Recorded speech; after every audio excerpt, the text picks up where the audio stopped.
আমরা বলছি যে জাতীয় সংসদ নির্বাচনের পূর্বে স্থানীয় সরকার নির্বাচনের কোনো প্রশ্নই ওঠে না, কারণ এখন তো ফোকাসটা পুরো দেশের পুরো জাতির হচ্ছে আপনার এই জাতীয় সংসদ নির্বাচনের উপরে।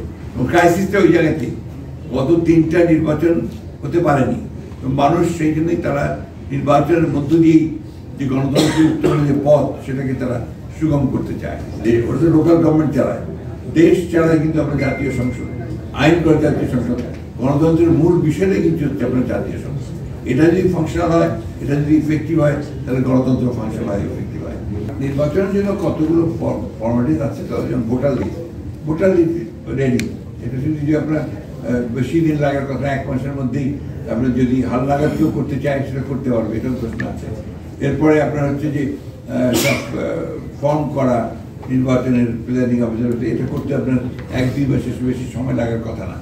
তো সবই তো তৈরি আছে, এবং নির্বাচন কমিশন বলেছে যে আমরা রেডি, নির্বাচন করার জন্য আমরা তৈরি, এবং তারা জাতীয় সংসদ নির্বাচন করার জন্যই তৈরি আছে। এবং তারা পরিষ্কার করে বলে দিয়েছে যে দুটো নির্বাচন একসাথে সম্ভব না।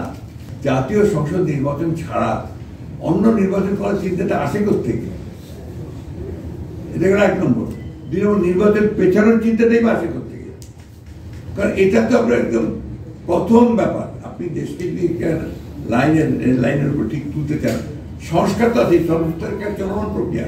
আমরাই যে সংস্কারের সবচেয়ে বড় আপনার মানে আমরা তৈরি করেছি, আমরাই আগে দিয়েছি। সে কবে 2016-তে আমরা আপনার ভিশন দিয়েছি, আমরা 22 সালে আপনার 31 দফা দিয়েছি। প্রতিটি আপনার দফার প্রতিটি সংস্কার চলমান প্রক্রিয়া, আমরা যে সবচেয়ে বেশি সংস্কার করেছি।